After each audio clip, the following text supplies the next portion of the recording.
visiting the baking capitals of the world, uncovering the tastes to the multi-city. For the first time in the history of cinema and television, Hollywood has come to Hollywood. In a city that celebrates fame, I get the lowdown from the cake makers to the stars. The Kardashian clan, we've been doing cakes since they were 5 years old. I dig into Tinseltown's baking past. That's one of the best cakes I've had for a long, long time. And its present. Oh, wow. I'll find out if La La Land lives up to its name. That is crazy. I'll do my first ever gluten-free bake. You would not know that that was gluten-free. And I try to impress the locals. I love this biscuit. Thank you. With some Hollywood creations of my own. Oh my goodness, that is beautiful, Paul. Welcome to City Bakes, Los Angeles.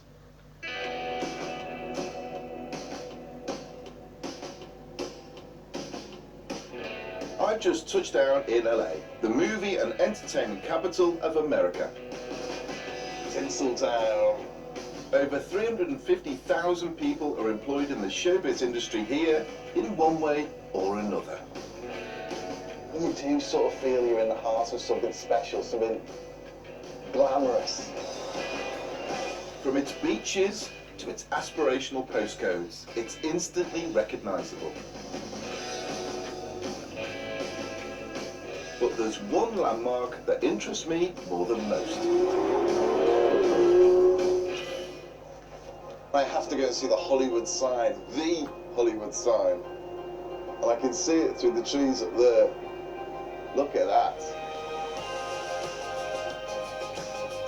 It was built back in 1923 and originally said Hollywoodland, a massive advert for the real estate firm selling plots of land up here in the hills. Very expensive around here. I mean, Hollywood Hills and also down by Beverly and Lexington, where you'll pay, the average price of a house around here is 3 million quid. But this is where the stars live. This is where the big names live. They have these places tucked away on the Hollywood Hills to have that view down over Tinseltown, their home. Although, when it comes to stardom, it doesn't get much better than having your name immortalized in 45-foot high letters.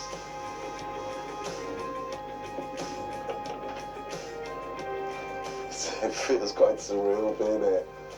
You've actually got the family name on the side of a mountain. You've got to do it, haven't you? You've got to get a selfie done. I've got to send that to my mum as well. In fact, the whole family. That's not the original one though. In the 70s they decided to totally rebuild the whole thing. And it cost a lot of money, I think $250,000. 10 times what it cost originally. Hugh Hefner had a massive party at the Playboy Mansion down there to raise money. In fact, one of the O's was paid for by Alice Cooper. That's the iconic sign of the film-making capital of the world. I have to start charging the royalties. But I haven't just come up here to indulge my delusions of grandeur. It's one of the best spots to get your bearings. That, as far as the eye can see, is LA. The Pacific is over there on the right, at Santa Monica, Venice Beach. As you're coming in, you have Hollywood Bowl there, and you have East Los Angeles. It's 10 times the size of London. 18 million people live there. 18 million. It's a lot of ground to cover, but I'm going to explore every inch of LA's baking scene. Food is the thing for me. The baking, for me, is critical. Does it have a distinctive look, a distinctive flavour? Will it be all style and no substance, or some seriously healthy stuff for the body-conscious Californians?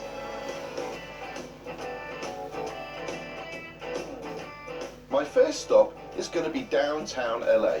A lot of visitors give it a miss, as today it's the business district, all banking and commerce. But it's actually where the whole LA story began a few centuries ago. The Spanish settlers, this is the place they started at. In 1769, Father Juan crispy arrived and said, yeah, I think this'll do. This'll make a good residence. So, where better to start my baking exploration? And I'm first visiting this Grand Central Market. If you want decent food from anywhere in the world, this is the place to be. But it's a bakery upping. It's the business district, all banking and body-conscious California. Distinctive look, a distinctive flavour. Will it be all style and no substance, or some seriously healthy stuff for the body-conscious Californians?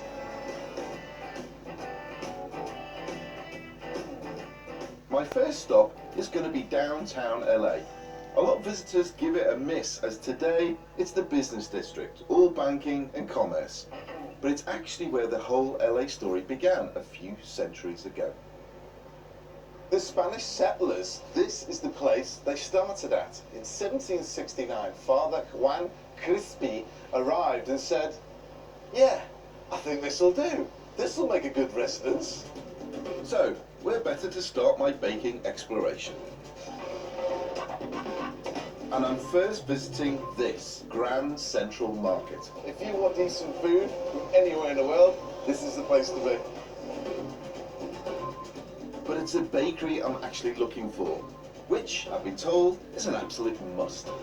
This is Valerie's Bakery and Cafe, and I know she's got some fascinating stories about some of these cakes. Hello, Valerie. Yes. Nice to meet you. Hello. I'm Paul. Hello, nice to meet you. What amazing looking cakes these are. Thank you. These are all historic cakes that were essentially extinct. Yeah. Old restaurants and bakeries. Okay. That I've resurrected. I mean, this one, this crunchy cake. It's insane. That is a Rum's Coffee Crunch cake. It's a chiffon cake with coffee with cream and coffee honey. Wow. Wonderful. Do you want to step around? Yes, And I can please. show you some Yes, things? please. These cakes aren't just from any old restaurants, but from the legendary bygone establishments from Hollywood's golden age.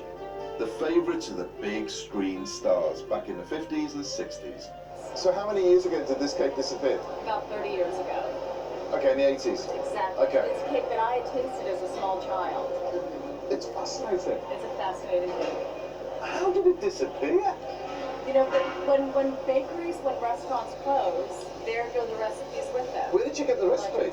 I go to the Los Angeles Library, I research on the internet, but the key is finding somebody who remembers the cake. This cake here, then, what's this cake, one? This is one of Elizabeth Taylor's favorites. You're joking. This is from Chasen's. Chasen's is so famous because when she was filming Cleopatra, she would have this sent to the set. It's an ice cream sauce with a creamy cake, whipped cream, chocolate sauce, and you ooze all these things on top when you serve it. Is there alcohol in there? There's alcohol in there. Because I'm getting a strong, Oh, yes. yeah. Wow. I could just see Elizabeth Taylor eating one of these, sharing one of these with Richard Burton on a fork. The thing is about this cake, it's like a grown-up banoffee pie. And it's a very strong, bittersweet chocolate sauce. It's not absolutely, that's one of the Yeah. best cakes I've had Thank you. for a long, long Thank you so time. much. Thank you. That means quite a bit. Wow. Quite a bit. I need that recipe. Yes. That is I'm stunning. happy to share. Do you make any of these cakes here? Do you make it? We do. Is there any chance I can see you? Yeah, let's Okay. pop in. Lovely. I was actually in process on one when you came over. Nice base cake. Thank you. Как увеличить продажи на Wildberries? Как находить маржинальные товары? Как формировать карточки товара и двигать их в топ? И как вообще все это успевать? Меня зовут Юлия Назаркова, у меня собственная торговая марка и производство головных уборов, которые я реализую. This is the grapefruit cake from the Brown Derby. This infamous eatery was in Beverly Hills and shaped like the Derby hat it takes its name from. It's the restaurant most associated with Hollywood's heyday. You want this? Oh, I love that. Thank you so much. You've been around a mixer. Yeah, a couple of times. This too is a chiffon sponge. Chiffon is very LA. It was first developed here in the 20s by an insurance salesman. It's made using vegetable oil instead of butter and whisked egg whites to give it fluffiness. And whisked egg whites to give it fluffiness. It's all about the bake. It's the way that the cake grows to create these bubbles here, which are It's all about the bake. It's the way that the cake grows to create these bubbles here, which are quite irregular. Normally, if you get a structure like that in a Victoria sandwich, for instance, there's something wrong with it. But this is all about the air pockets. So this is just a cream cheese frosting. Okay. I always like to add a little bit of extra butter. Right, Cream okay. cheese frosting.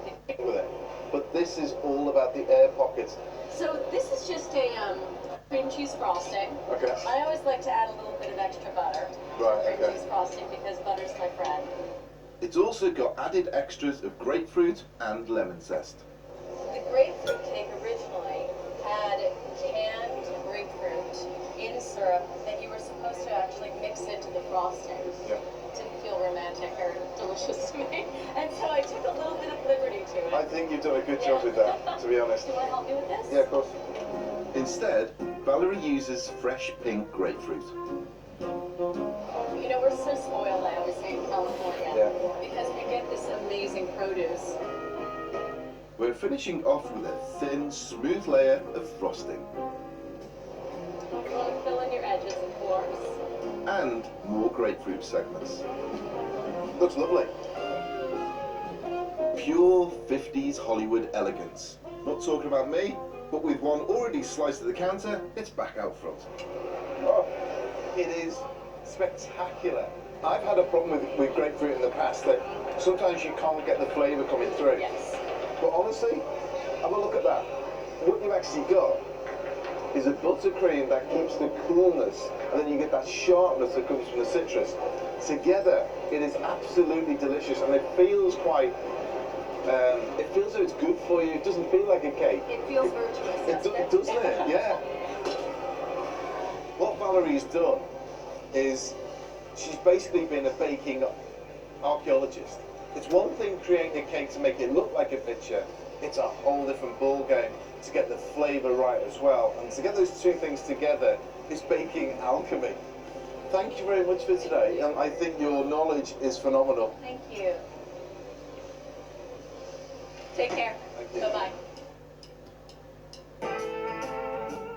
I've had a taste of old school Hollywood, but what are the stars of today actually eating? I've been told the place to go is West Hollywood, home to the legendary Sunset Strip with its infamous bars, the favourite haunts of the rock and rollers and the bad boys of Tinseltown.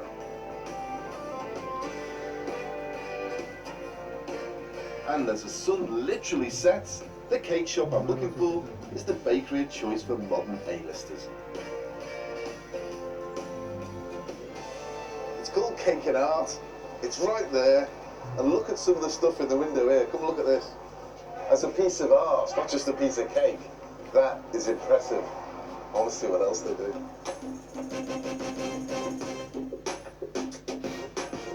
Hi, can I help you? Hello. I'm Paul, nice to meet you. Tom Rosa. Hello, Tom. Welcome to Cake and Art. When it comes to celebration cakes, for almost 40 years, Tom and his team have been catering to the stars of every sweet and sugary whim. I'm just looking at some of these pictures now. You've got all those pictures. These are all the cakes that you've made for these celebrities. We probably served old Hollywood. Demi Moore, Elton John, Tom Cruise, Britney Spears, Marilyn Manson, Michael Jackson. Oh yeah, Michael was a very good customer. He loved getting cakes for his nephews. Yeah. When he would come in, people always asked me, they said, well, what was different about him? I said, well, the main thing was that his voice always seemed to be a little lower, Yeah. and his hands were very large. And he was always very nice. Tom prides himself on being able to create anything and everything imaginable for his elite clientele. A month ago, Miley Cyrus ordered her dog to be made into cake. She always wants to make something really fun. Her dog to be... Clientele. A month ago, Miley Cyrus ordered her dog to be made into cake. She always wants to make something really fun. The Kardashian clan, we've been doing cakes since they were 5 years old. What sort of things do they want? This was for Chloe's birthday. Yeah. The funniest thing, though, is that everybody here wants something that nobody else has done. Yeah. And when you start doing things that are pictured, they all say, I saw that cake, but I want it bigger. These really are what I call showstoppers. They're created by Tom's team of cake artists at the back of the store. Mark has been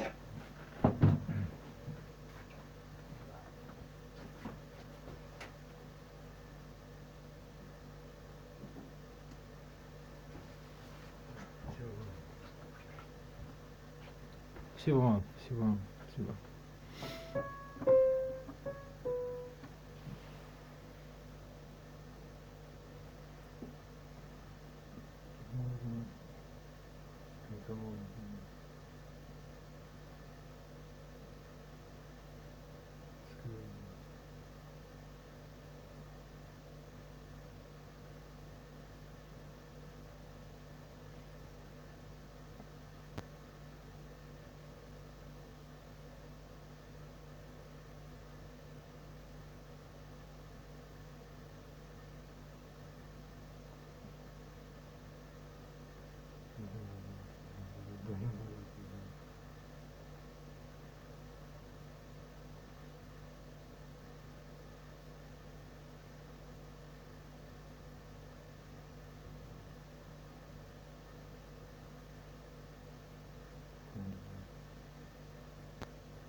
Head designer for 8 years.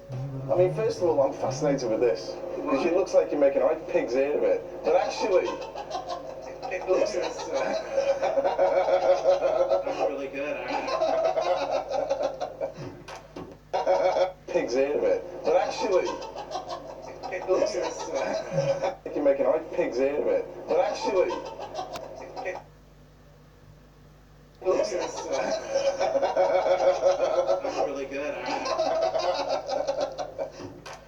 Apparently, this is going to be a monster of a cake. Want to see it come to life? Yeah, go on. I'm fascinated.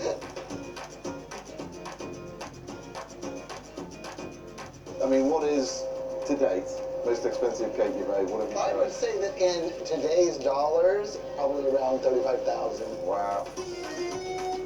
You know, they're generally in the $5,000 to $10,000 range. And I've had the customers, I'll give them a price and they'll go, that's all. The base complete, it's time to get airbrushing, a favourite pastime of every LA celebrity. It's amazing what's going on at the moment. The airbrush with the colours, with the layers going on to give the whole thing life and depth. This really is artistry. Mark has created magic in just 15 minutes. That is incredible. Thank you, my friend. Appreciate it. Thank you very much indeed. Absolute pleasure coming in. Unbelievable. And when you become a celebrity, come and work like I love him.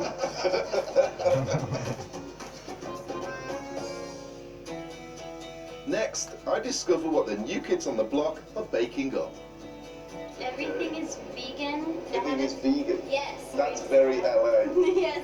And I initiate the locals with a homemade British classic that's perfect for dunking. That's not tea, that's water with a bag in it. Oh, right. Would you serve that to the Queen of England like that?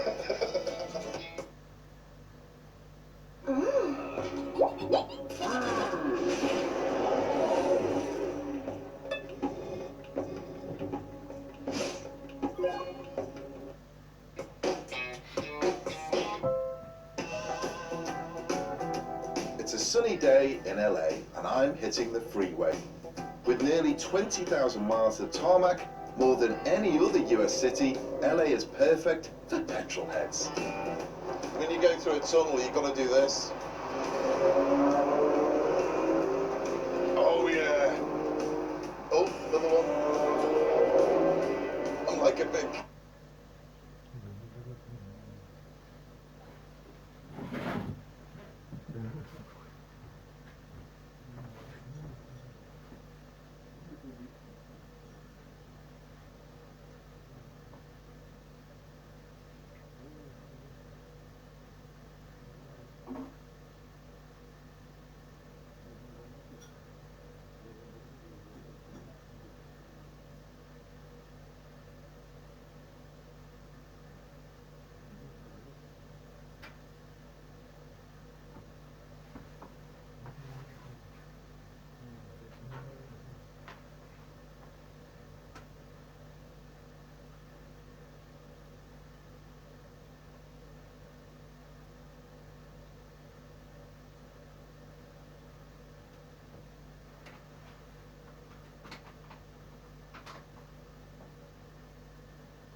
brilliant.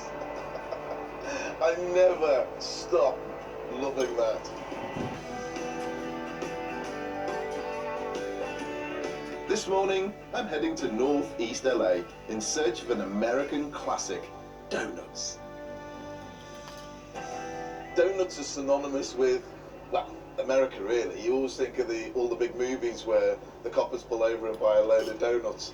But the thing is, a donut is where the coppers pull over and buy a load of donuts. But you always think of all the big movies where the coppers pull over and buy a load of donuts. But the thing is, a donut says a lot about a place you're in. Now, I've been advised to go to this bakery, and it's called Donut Friend. And it's a little bit crazy. Don't know why, but I need to find out.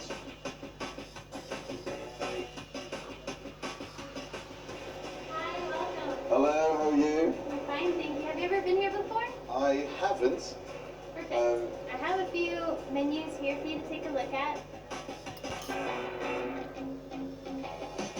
So it's a sandwich shop for donuts? Yeah, exactly. That's crazy. It's like a That's very LA. Yes. And everything is vegan. And Everything is vegan? Yes. And don't you just know it? There are some pretty weird flavour combos. Jets to basil I'd like to try. Sure. And the Shira... The sriracha. The what? Sriracha? Sriracha. Sriracha. That's peanut butter, strawberry jam, coconut bacon. It's very spicy. It's more of a savory donut as opposed to the sweet. Interesting. Yeah. Okay, yeah, I'll give that one a go, please. We're a long way from the good old British jammy donut. Use my old waitressing skills. First up, that sweet and savoury sriracha with its chilli sauce.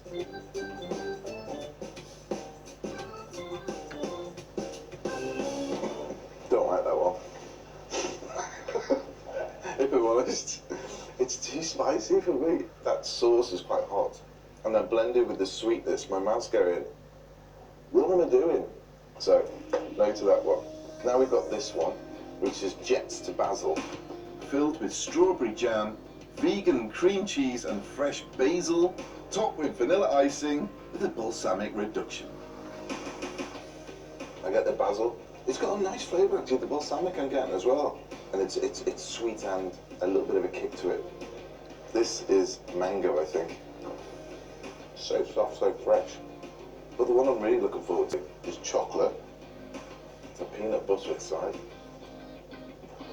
Oh, hello. That's lovely. The man behind this madness is Mark Trombino. Hello. Hi. Hi, nice to meet you. A former musician, he's brought a little bit of rock and roll to the donut world. It started out with just naming some of the donuts after some of the bands that I'd worked with, and it just kind of grew from there. Like Stiff Little Butterfingers, Stiff Little Fingers, so we have a donut named after them. So how did you get into donuts then? Well, I just had this idea, and eventually I had been talking to all my friends about it for so long that I just had to like put up or shut up. Sold everything, put it all into this, and watched a lot of YouTube videos and learned how to make donuts. So how have the people of LA reacted to your crazy flavours? They've reacted really well. I think in LA, all the fitness and everything makes people more comfortable indulging. So they are allowed to Yeah, have yeah, a donut? yeah. So I need to run around the block 3 times and have 2 donuts? I've been doing it, it's fine. That makes sense. I think that's the norm here. Yeah. I want to make a Hollywood donut. A Paul Hollywood. Lime there, and then a little bit of creme pat on top of there. Yeah, just a little bit. Yeah, just to keep you going. Got a bit of coconut there. Yeah, I think this will just add texture. And I think a little bit of lemon on top. All right. I'm gonna put this on the menu. My work here is done. Thank you very much, Mark. Yeah, my pleasure. It's great to meet you. I go to sleep with it on, I wake up and I look well rested. I started incorporating skincare into my self-care routine because I noticed that I was getting some under-eye dark circles and that my skin was starting to look a little dehydrated. I think what I've discovered so far about LA is that if you want to be a baking success, you have to have a USP. And the next bakery I'm visiting in West Hollywood is no different. I'm heading to a place called Cake Monkey. And what they do is they get childhood favourite bakes that they've had and they really work on them to make them even more special. I'm talking handcrafted gourmet bakes that are basically copies of the mass-produced supermarket packet cakes we've all bought at one time or another.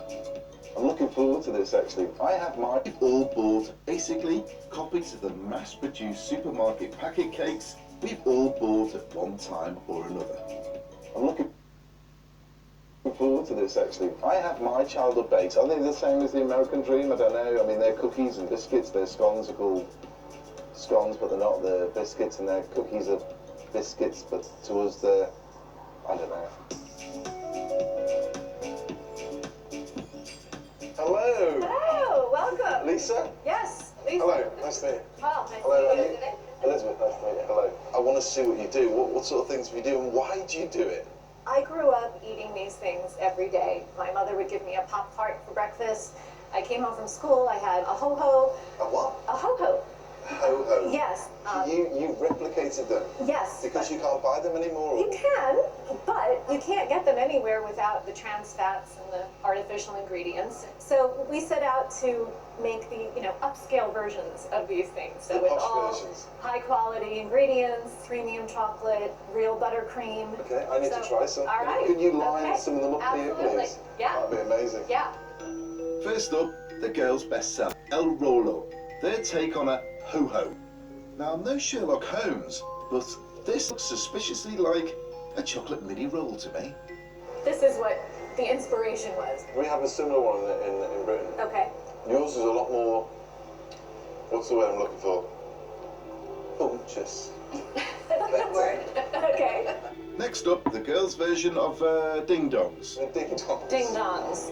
Yes, ding-dongs. And no, I've not got a clue either. What do you think? I don't think I've had a ding-dong before. Would you like some milk?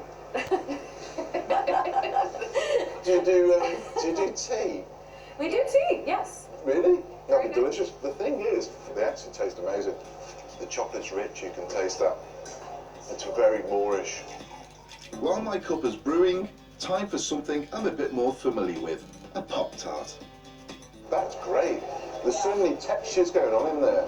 The quality is there. That's the thing I'm getting throughout all your bakes is quality. It's good for dunking, too. You dunk that? I'll do it.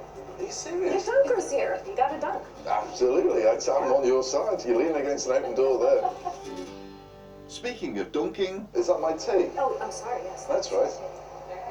That's not tea. That's water with a bag in it. All right. Okay. All right. Honestly. Would you serve that to the Queen of England like that? Their cakes might be delicious, but their tea definitely needs some work. The girls' retro bakes have more than won me over. It's proper stuff. I mean, it is really good stuff. But now I want to bake. I've come prepared with a childhood favourite that I love to remake at home. These actually are the biscuits which I used to love as a kid. Ooh. Basically, it's digestive biscuit with chocolate on the top. What I want to do is make some. Okay. To do that, what I need is a few ingredients. Okay. The plain digestive started life as a medicinal aid for the digestion-obsessed Victorians. For me, these British chocolate classics are the king of comfort. A big hug in biscuit form. And they're so simple to make. Now, what I've got here is wholemeal flour. That'll do. Next, oatmeal powder for texture and crunch, and butter to bind it all together. Right, perfect. So what I'm going to do initially is just break the flour down with the butter. So I'm going to crumb this together. I don't want these to be overly sweet, so easy on the sugar, and a tiny bit of baking powder. The key thing was in using rising agents is you need something to react with it.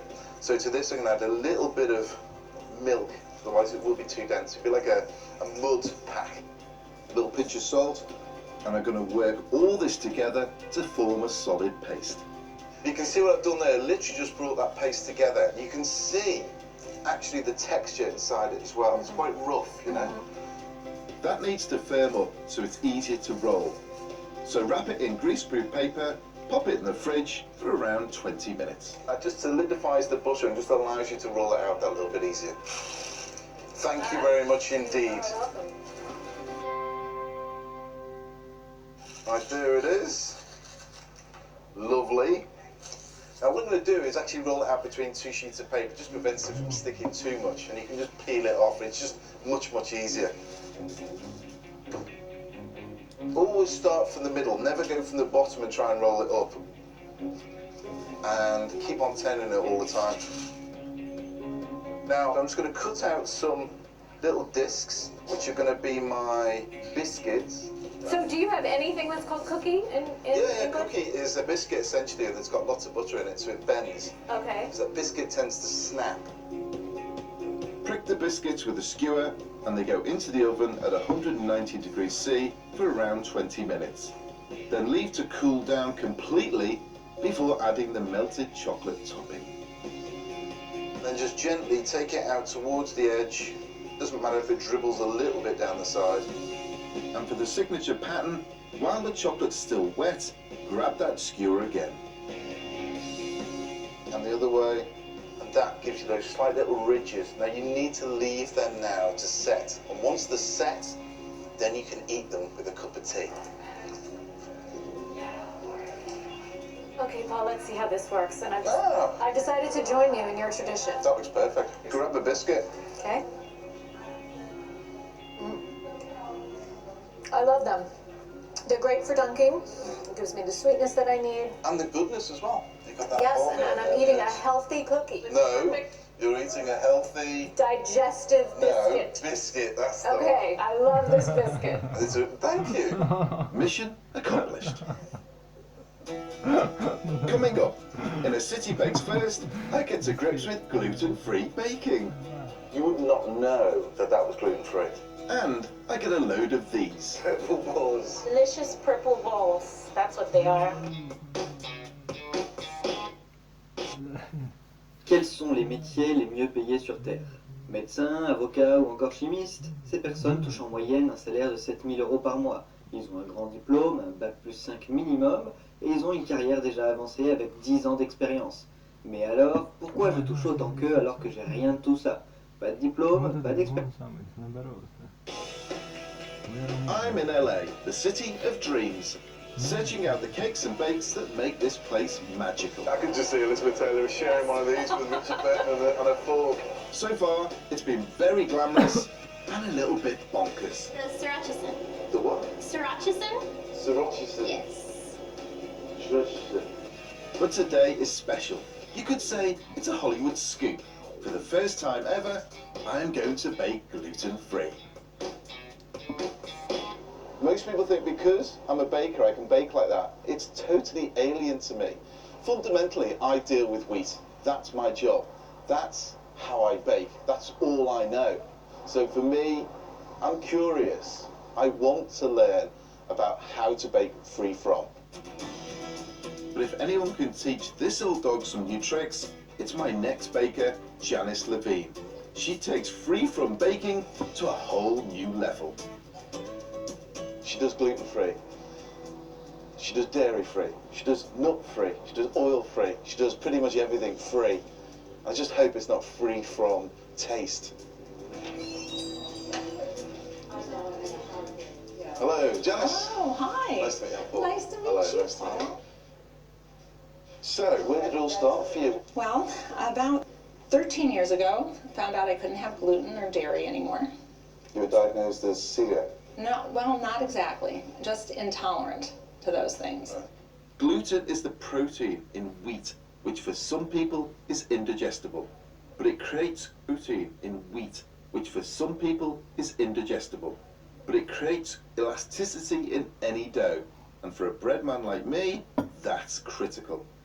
So what flour do you use? I use organic brown rice flour in all of these. Okay. Back in the day, when I started this, brown rice flour was not something gluten-free bakers like to use because it was dry. It's like sawdust. It's like sawdust. Exactly, exactly. But I just had to work with it. And I worked with it and worked with it and worked for 7 years on creating these recipes. So tell me, where do I start? Well, of course you have to try the sticky bun. Of course. That I will warm up for you. I like them cold. Oh no. Really? I'm sorry. They must be warmed.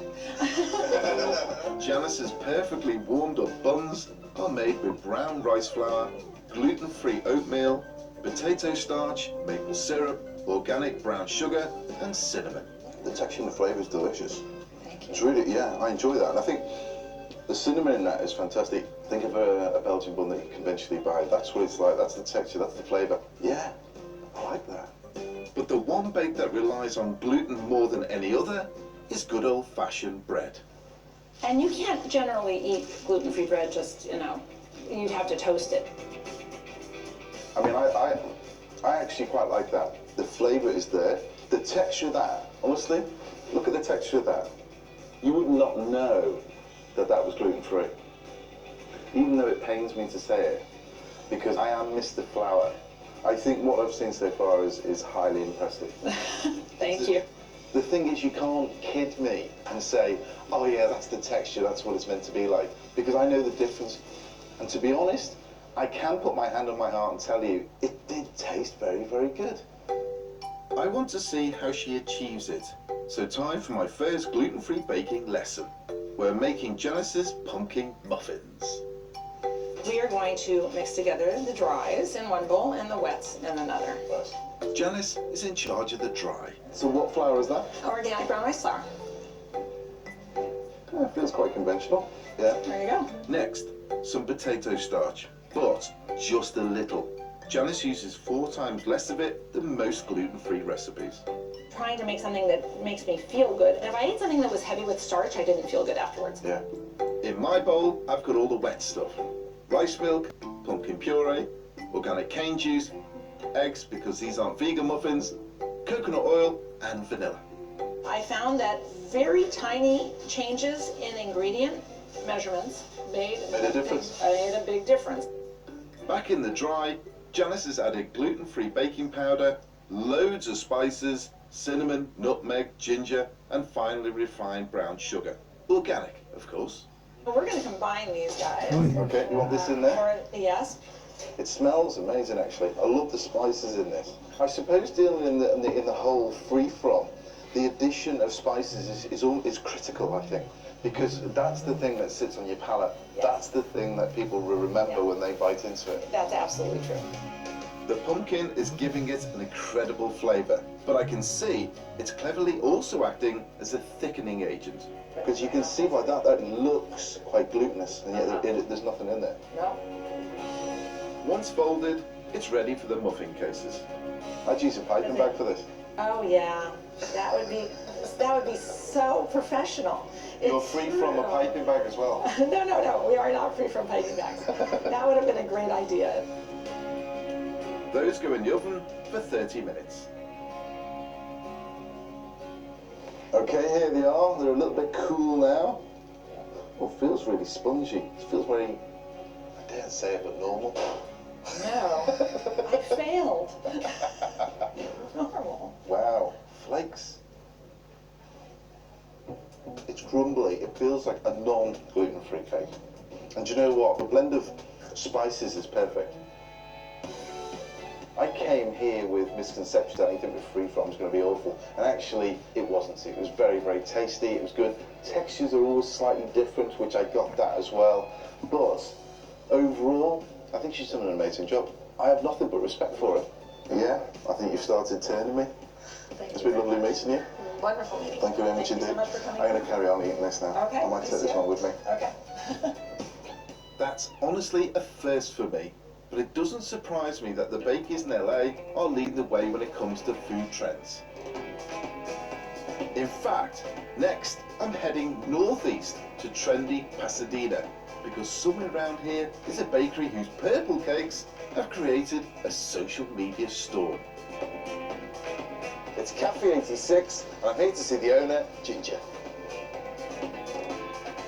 Hello. Hi. Mr. Ginger. Ginger. Nice to meet you. Nice to meet you. Ginger's uniquely colourful bakes have become Instagram celebrities. This is our most popular item. The star of the show being the creme caramel topped ube cupcake. So people come for miles just to come and photograph this thing. We do.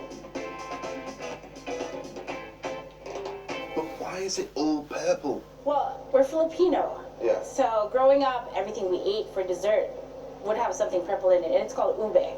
Ube? Ube. It's a purple yam. Back home, we make a jam out of it, eat it with a spoon, but we live in America now. So we kind of have to Americanize the ube to make it. Tell me what Americanizing is. Americanizing it makes it into a cupcake. Okay. I make it into a pound cake. Ginger may have ube'd LA with their purple bakes, but I've never come across this stuff before. Okay. You ready to make ube? Is this it? Yeah. So what's the raw ingredient then? Ah.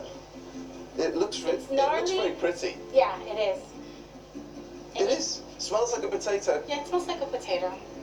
That is crazy. It's got a lot of, I'll say, white chocolate, coconut, vanilla hints in the flavor. What we normally do is we roast it in the oven and you would grate it. This is the grated ube with a little tin of evaporated milk and condensed milk, which is how we traditionally make the jam. Actually, it's quite nice. Yeah. It's a bit like a mousse. Yeah, okay, so let's not call it a jam. No, you can't call that a jam. But Ginger wants to show me how she makes ube truffles, starting with the base of leftover ube sponge. We put it in. Oh, look at that.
Sponge. That's a sponge. Bring it in here. We made some coconut cream cheese frosting. Yeah. So you put it up there just to get the cake into the consistency, just to bind it together and make it really, really fudgy. Roll them into balls. Purple balls. Delicious purple balls. That's what they are. dip them in white chocolate and Oreos. Yeah.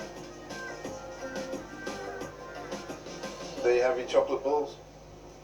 It looks incredible. Yeah. That's nice, that. That's nice, right? It is. Yeah. I'm happy to report Ginger's purple bakes aren't just a pretty picture. It's been an absolute pleasure, Ginger. Thank you, Paul. Thank you very much indeed. Love it. I think Ginger's a great character, and the fact that she's managed to master baking with ube is incredible. And now I've seen it, I want to bake with it as well. Coming up, I put my own twist on a great American classic. Oh my goodness, that is beautiful, There you Paul. I can't stop eating it. Hey guys, real quick, let me give you a tip on Udemy. It's an amazing place where you can learn just about anything from the comfort of your own laptop. I've almost come to the end of my LA baking odyssey, but I can't come here without hitting the beach. So I've come out west to the Pacific and the famous surf and sands of laid-back Santa Monica. I'm headed to a bakery, actually, that's well loved by the celebrities that live here. It's well known, not for being crazy, but for good, classic, honest, American baking. And it's called Sweet Lady Jane. Now, I'm used to European layer cakes, like our Victoria sandwich, but I'm here to see the great American layer cake. They're probably the biggest slicing cakes on the planet, with tier upon tier of sponge and fillings. Victoria sandwich, but I'm here to see the great American layer cake, Lady Jane. Now, I'm used to European layer cakes, like our Victoria sandwich, but I'm here to see the great American layer cake. They're probably the biggest slicing cakes on the planet, with tier upon tier of sponge and fillings.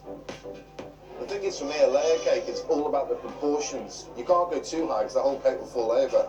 That's probably the maximum you can go to. Jane is the creator of these layer cakes. These are massive. Believe it or not, Americans eat big portions. We're not feed a family. Well, Just that's not what the spice. No. That was probably, believe it or not, American. Of these layer cakes. These are massive.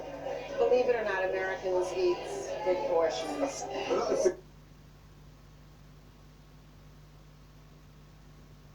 feed a family. Well, Just that's not what the spice. No. That was probably 3, maybe 2. Right, okay. Yeah, no, that wasn't. Well, I've got my eye on a slice of Jane's passion fruit layer cake.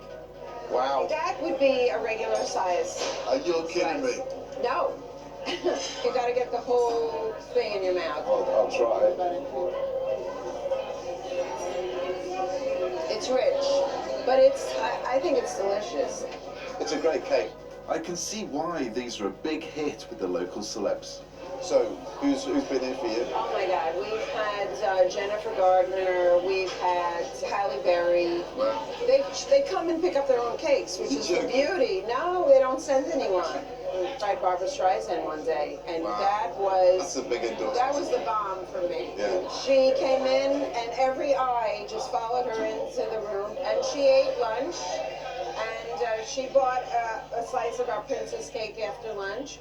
They are stellar cakes. It's all about contrasting flavors and textures and getting the perfect proportion of sponge to cream. Well, what I'd like to do, actually, if you wouldn't mind, is there any way I can use your kitchen? Because I feel I've got a little bit of inspiration. I'm going to take those layered cake ideas Okay, and produce something myself. I would love to see that. I won't make too much of a mess. All right, Okay. all right, I'll make you clean up it. Thank you. I've come up with my own decadent recipe, inspired by LA's glitz, glamour, madness and colour. It's got 2 different sponges. One is purple Victoria sandwich mix, the other is an LA chiffon mix. It's covered in white chocolate and cream cheese frosting. Stage 1, the purple Victoria sandwich mix. Now, to start with, I'm going to put my sugar and butter straight into my mixer here. Okay, so that's creaming together nicely now. I'm going to start adding my eggs. This is where it gets a bit interesting. One of the things I'm going to use is the ube. This is the cooked ube. Flour is going to go in, and a little bit of baking powder. And to bring out the natural colour of that Filipino yam I got from Cafe 86, I'm also adding extract of ube. That gives it more of a purple colour. Happy with that mix. And here I've got my tin, and I'm going to pour my whole mix inside there. It's got some silicone paper down at the bottom. Look how strong it is. It's such a beautiful colour. If you haven't got ube at home, and let's be honest, you probably haven't, then use a little bit of food colouring. You're trying to create a layered cake with two different types of sponge. Okay, that one is good to go in the oven. I'm going to start straight away actually with the next one. Stage 2, the chiffon sponge. Buttermilk.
Ох, блядь. О, все понял. Все понятно. Угу. Вот еще.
Всех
Вот он,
Mm-hmm.